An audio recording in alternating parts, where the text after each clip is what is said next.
Parang napaka-epal mo, no? Pagka may hero complex ka, no? Naalala kong huli akong sinabihan na may hero complex nung... Kailan ba? Before pandemic ba yun?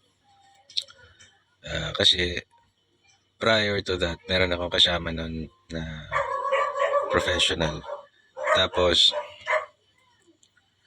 di ko natiis yung merong someone na professional din na nandun siya dun sa place kung saan kami may inaasikasong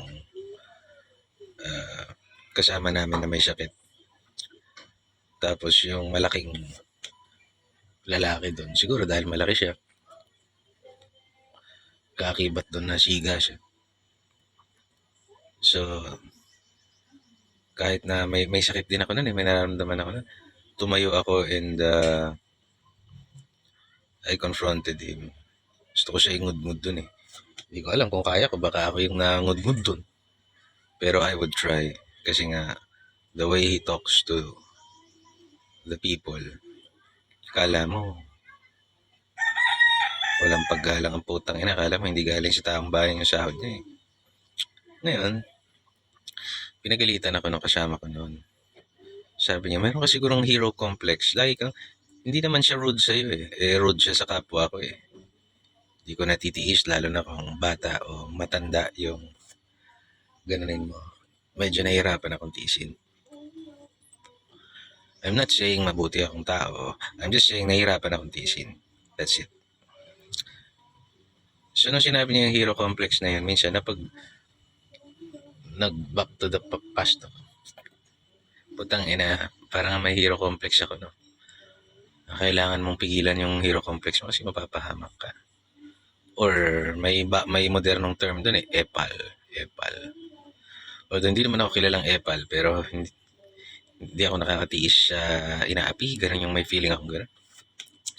Nung elementary ako, meron akong kaklase na may bulutong, walang gustong tumabi sa kanya. Umiiyak siya dahil yung seatmate niya ay siyang tabihan. So, ang ginawa ko, yung seat ko, binigay ko dun sa seatmate niya, ako yung tumabi sa kanya. Tapos pinapakalma ko siya, okay lang yan, huwag kang umiyak, bulutong lang yan. Tapos ako yung ending, ako yung binulutong. Halos di ako maka-attend ng graduation dahil puro ako bulutong. Naka-attend naman ako, medyo pawala naman na yung bulutong nung time na yun. Sumunod naman na naalala ko, high school ba ako nito? Yung may matanda na naman na tumatawid.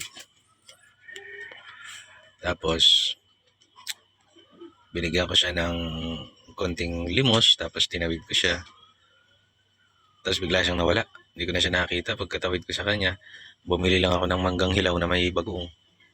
Nawala na siya. Ang ending, ang inaaway ng driver. Yung driver nung sasakyan na dumadaan, ako yung inaway. Malalobat yung computer. Ako yung inaway ng putang ina niya. High school lang ako nun. Dami nangyari sa akin ng high school ako. Meron akong kaibigan na Bisaya siya eh. May nililigawan siya kasi binubuli siya ng isang Bisaya din na malaking Bisaya.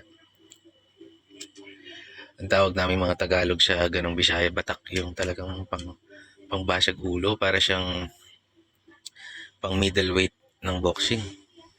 Ganun yung itsura. Tangina, ako na naman yung pumalag doon sa lalaking yun. Kahit na totoo yung kaibigan ko, mas malakas sa akin. Kasi hindi ko maatim na binabastos siya nung lalaking yun. Dahil lang sa ligaw. Nanliligaw kayong dalawa, ba't di kayo pumarehas? Kasi lumalaki ako, maraming instance na gano'n na nangyari sa akin. Mapapahamak ka. Napapahamak ako lagi. Although, niraraos naman ako ni Lord. Niraraos niya naman ako. Kaya lang, napapahamak ako lagi. Hindi naman ako sinabihang epal ever since. Kaya lang, mahirap. Ako yung nagduro sa lagi. Hero complex yung puta. Para bang, wala ka naman talaga magagawa pero may gusto kang gawin para baguhin yung mga